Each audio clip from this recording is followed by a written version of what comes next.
두 달 동안 윤석열 후보가 다시 지지율을 끌어올릴 수 있을 것 같으세요? 어떻게 보세요? 다른 분들은? 글쎄요. 11월 5일 날 이제 처음에 후보로 선출이 됐잖아요. 그때 이재명 후보는 상당히 위기 상황이었고 네. 컨벤션 효과로 인해서 격차가 굉장히 벌어졌었단 말이에요. 그런데 이 두 달 지나고 나서는 역전되는 현상이 벌어졌고 전적으로 윤석열 후보에 대한 실망 때문이다라고 얘기할 수밖에 없는데 저는 그래도 두 달 앞두고 지금 터져나온 게 잘 됐다라고 생각을 합니다. 그래서 심기일전하고 조직을 개편을 하고 그다음에 그동안에 계속 말라왔던 그런 갈등 상황들을 정리하고 어떤 모습으로 국민들에게 다가갈지 저희가 지켜봐야 될 것 같습니다. 사실 지금 국힘의 지지라는 게 전혀 이질적인 두 세력, 즉 2030과 6070이다. 이들의 공통점은 그 중간에 끼어있는 4050 민주당 정권, 운동권 정권에 대한 반감들을 공유하고 있다. 그것 외에 공통점이 없다. 통합해내는 리더십을 가져가야 되는데 그게 아니라 지금 보게 되면 2030의 상징적인 인물이 이준석 대표를 쳐내고 그다음 중도 확장성이 있는 김종인 위원장을 쳐내고 줄어들었단 말이죠. 그렇다면 결국은 전통적인 선거로 하는 거예요. 고전적인 선거로 가는 거죠. 우리 강성 지지층 중심으로. 그렇게 되면 이제 중도층들은 선택을 강요당하는 거죠. 확실한 건 뭐냐면 정권 교체 전망이라는 게 상당히 불투명해졌고 패배할 확률이 승리할 확률보다 더 높아졌다.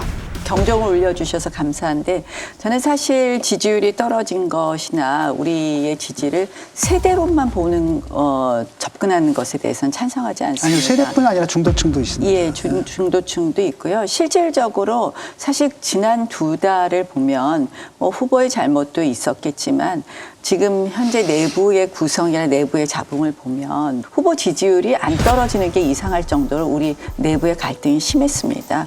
사실은 반대로 이재명 후보는 굉장히 영리한 선거운동을 했어요.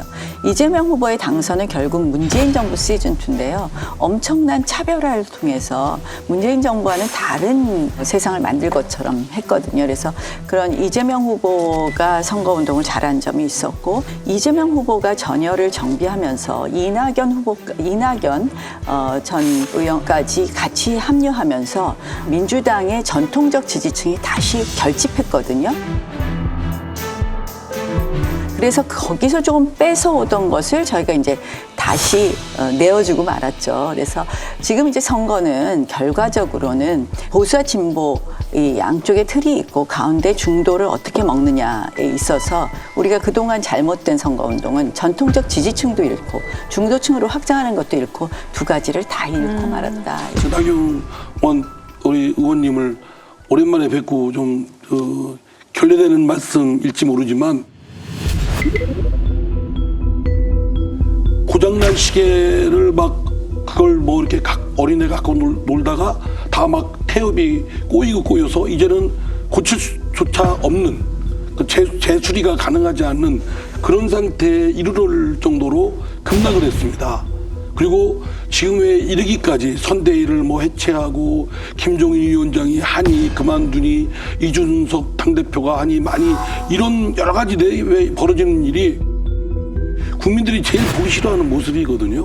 그런데 그거를 지금 보여주고 있고 대한민국의 정치 수준을 정치 문화를 하향 평준화시키는 거 아닌가 싶을 정도로 매우 개탄스럽다고 생각되고요. 송구합니다. 정말 죄송하고요. 저는 저한테 죄송할 건 아니고 저도 좋아하시니까 아니, 참고 계세요, 지금. 그래도 이상민 의원님이 대한민국 정치 수준을 말씀하시고 국민들께서 이렇게 신뢰할 수 있는 그런 모습을 보여야 된다 이런 취지로 말씀하신 것 같은데 그래서 이제 이번에 후보께서 선대위 개편을 하신 것은 다른 게 아니죠. 저는 그 핵심 키워드는 후보 중심의 선대위를 만들겠다. 제가 말씀했었어요.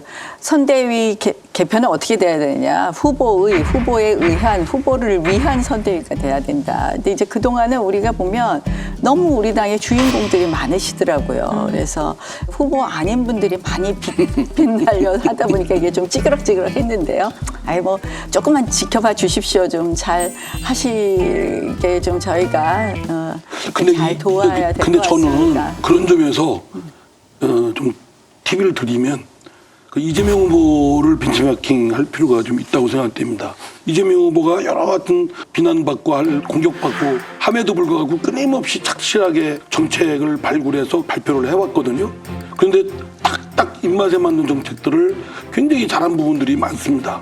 최근에는 탈모제에 대한 세제 지원 오늘 반발이 엄청 나왔던데요. 아니 글쎄 반발이 어쨌든 저 논쟁이 될 수 있는 정책 아니겠습니까?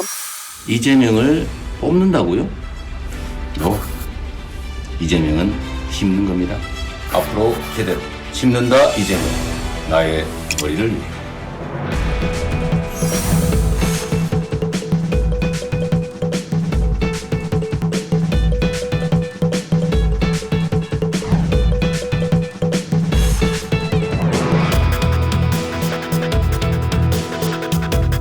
이재명 후보가 혼자 무슨 영감을 얻어서 그 정책을 한번 어떠냐고 제안한 게 아니고 여러 그 청년층이나 그 관계되는 일반 국민들한테 아이디어를 얻어가지고 한번 검토해보자 이렇게 제안한 것인데 이런 쪽으로 이재명 후보나 윤석열 후보가 좀 앞장서서 선도적으로 그걸 끌고 나가면 지금까지 좀 난장판된 대선 전국을 이제 조금 더 고품격의 그 정책 토론으로 좀 발전시킬 수 있다고 생각됩니다.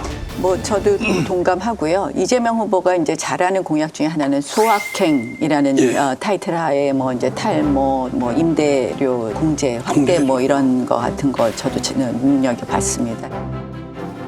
이제 그런 면에서 제가 아까 영리하게 선거운동 하신다 영리한데요? 했는데 제가 사실은 나쁘게 표현하면 영악하게 선거운동을 하세요.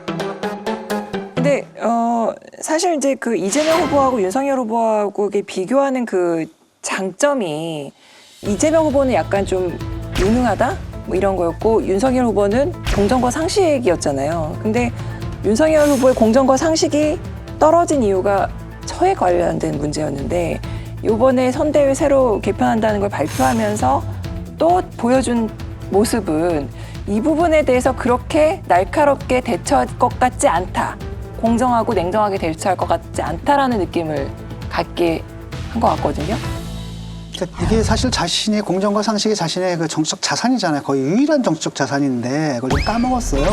그러니까 그랬을 때는 예를 들어가지고 뭐 결혼하기 전에 일어난 일이다 이렇게 변명할 게 아니라 그럼에도 불구하고 내 가족이다 하더라도 거기 예외가 있을 수는 없다. 그럼 난 더 엄정하게 하겠다. 이렇게 나가면은 국민들이 볼 때는 그걸 막 공격하는 이거 민주당이 너무 심한 거 아니야 이렇게 생각하게 만들어야 되는데 네. 자기가 그 말을 해요. 네. 실제 내용에 대해서는 저희들이 좀 더 확인을 해보고 그렇게 해서 하여튼 뭐 국민들께는 죄송한 마음을 가지고 있습니다. 이 사과 결정은 자기 자신이 했고요. 제가 아무리 뭐 이게 정치를 한다고 하지만 그 결정은 뭐 제 아내가 스스로 해야지 제가 뭐 하라 말라 이런 얘기를 진짜 저희 부부는 그런 사이는 아니에요. 그거는 뭐 온전히 그건 국민이 판단할 몫입니다. 그리고 뭐 제가 뭐 그거는 다 결혼 전의 일이라 나와는 상관없다. 그런 얘기도 저는 지금 현재 부부지 않습니까? 그러면 뭐 그 전에 일어났던 일에 대해서도 국민들로부터 한꺼번에 평가받을 수밖에 없는 거 아니겠나. 제 처도 뭐 재작년에 그 조국 사태 이후에 하여튼 그 처가와 제 처에 대해서도 집중적인 수사를 약 2년간 받아왔습니다. 그러다 보니까 좀 심신이 많이 지쳐 있고 제가 볼 때는 어떤 면에서는 좀 요양이 좀 필요한 상황까지 지금 있는 상태거든요. 그게 이제 잘못된 거고 그렇다면은 우리가 굳이 당신을 지지해야 할 이유가 뭐지? 이런 생각을 한다는 겁니다. 그리고 보면은 사과 같은 것도 돌파해야 할 상황으로 보거든요, 그거를. 그러니까 지금 사과하고 끝내야 할 윤리적인 상황을 자꾸 돌파해야 할 정치적 상황으로 이해를 해요. 이렇게 되면은 지지자들이 딱 볼 땐 민주당이 저러다 망했는데 그래서 우리 마음에 돌아섰는데 니들까지 이런다면 우리가 도대체 당신들을 지지할 이유가 뭐냐 이렇게 만들거든요. 어쨌든 윤석열 후보 말씀하신 대로 이제 공평 무사 뭐 이거였는데 남에 대해서는 아주 추상 같았는데 자신의 문제는 아주 버덜강아지처럼 왔다 갔다 했고 특히 이제 그 부인의 학력 허위 기재 의혹 건에 대해서도 관훈 토론에서도 뭐 부부는 모르나 전체는 틀리지 않다고 이런 반상식에 가까운 얘기 발언도 서슴지 않고 끝내 뭐 사과를 했다고 하지만 뭐 이렇게 진짜 사실을 인정하고 그에 대한 성찰이나 이거에 비롯된 반성이 아니라 그냥 어거지로 그냥 표 얻기 위해서 어거지로 시키니까 하는 것이 눈에 보일 정도로 연기도 제대로 안 되는 그렇게 하니까 국민들이 볼 때는 조국 할 때는 어땠는데 그리고 말로 할 때는 사람에 충성하지 않는다 뭐 이렇게 올곧은 모습을 보였는데 결국은 본인 문제에 관련돼서는 너무나 흐느적 하는구나 라고 생각하는 게 아마 보편적 일반 분들의 생각이라고 생각됩니다. 그것부터 불식시키지 않으면 윤석열 후보의 회복은 저는 불가하다고 생각합니다. 뭐 지금 어찌됐든 선거가 그런 모양으로 왔기 때문에 윤석열 후보가 그 부분을 조금 더 잘 처리해야 되는 건 맞습니다. 근데 이제 사실 이걸 뭐 조국 전 장관 케이스랑 비교하고 이런 거는 납득이 안 되죠. 아니, 잣대가 똑같아요. 아니, 잣대가. 그러니까 문제는 뭐냐면 아니, 사과를 깎았다가 하면은 지지자들이 그 얘기를 해줄 거라는 거예요. 조국 전 장관하고 비교가 안 된다. 근데 사과가 안 되니까 같은 건 저는 방어가 안 된다는 거예요. 말씀에 정말 전적으로. 근데 캠프에서 그런 얘기 하면 안 돼요, 절대로. 동감하는 부분이 있습니다. 그런데 이제 사실 그런 면에서 우리가 전체적으로 그동안 선대위에 이제 사과 부분은 사과 부분대로 하고 그다음에 사실은 이제 윤 후보 입장에서는 억울한 부분이 있는 거죠. 사실 도덕성 문제나 이런 걸 봐서 우리가 후보끼리 비교했으면 이재명 후보의 지금 뭐 음주 전과, 검사 사칭 전과, 뭐 공무집행 방해 전과 이 부분에 대해서는 전혀 드러나지 않거든요. 그러니까 이제 후보로서는 계속 그 억울한 마음이 조금 있는 것 같아요. 근데 이미 이렇게 된 이상은 사실 이 문제를 어떻게 해결해서 다시 저희를 지지하는 분들이 지지할 명분을 갖게 하느냐가 첫 번째이고요. 예, 저는 뭐 어디서 읽은 기억이 나는데 그 여자 골프 선수가 세계적인 골프 선수가 되고 싶은 선수가 물어봤다는 거예요. 제가 어떻게 하면 우승도 하고 훌륭한 선수가 될 수 있을까요? 그랬더니 코치가 하는 얘기가 우승자처럼 행동해봐. 걷는 것도 우승자처럼 걷고 연습도 우승자처럼 하고 그렇게 얘기를 하더래요. 근데 대통령도 마찬가지인 것 같아요. 프레지덴셜 하다는 게 있잖아요. 사람들이 저 사람 참 대통령감이네, 대통령처럼 보이네 라는 게 있어요. 근데 불행하게도 사실 윤석열 후보도 그 모습을 보여주지 못했고 그냥 검찰총장 할 때의 모습, 검사로서 특수부 검사의 모습이지 저분이 저게 대통령의 모습이야? 그러니까 예를 들면 뭐 막 발언 같은 거 너무 강하게 한 거, 같지 않다느니 뭐 이런 얘기들. 민주당에서 후보가 저보고 토론을 하자 하더라고요. 제가 바보입니까? 국민의 알 권리를 얘기하려면 대장동과 백현동의 진상부터 밝히고 또 민주당 후보를 둘러싸고 있는 이런 음습한 조직폭력배 이야기, 잔인한 범죄 이야기 그런 것을 먼저 다 밝히십시오. 제가 이런 사람하고 국민 여러분 보는 데서 뭐 토론을 해야 되겠습니까? 참, 어이가 없습니다. 정말 갑잖습니다.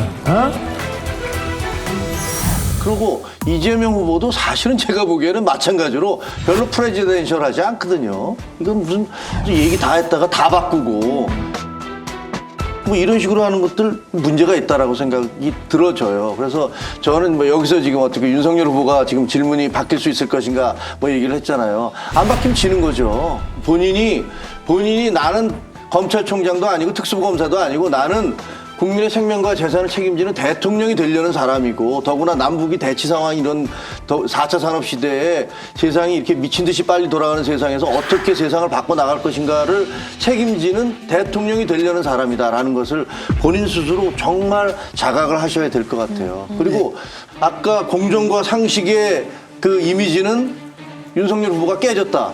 그러면 이재명 후보의 유능함의 이미지는 제가 보기에는 백현동과 대장동 이런 것들을 통해서 다 무너졌어요. 보면은 야 이거 말이 돼? 유능하다는 게 뭐야? 유능하다고 했는데 거기서 사라진 돈 다 어디로 간 거야? 이 부분에 대해서 답을 해야 되는데 뭐 지금 수사도 제대로 안 되고 있고 이 비리 사건의 책임자가 누군지 몸통이 누군지 왜 이런 일이 벌어졌는지에 대해서 그거 해야 되거든요. 근데 국민의힘에서 공격을 못 해. 취재도 안 하는 것 같아요. 근데 왜 절 보시고 막 자꾸 민주당이시잖아요.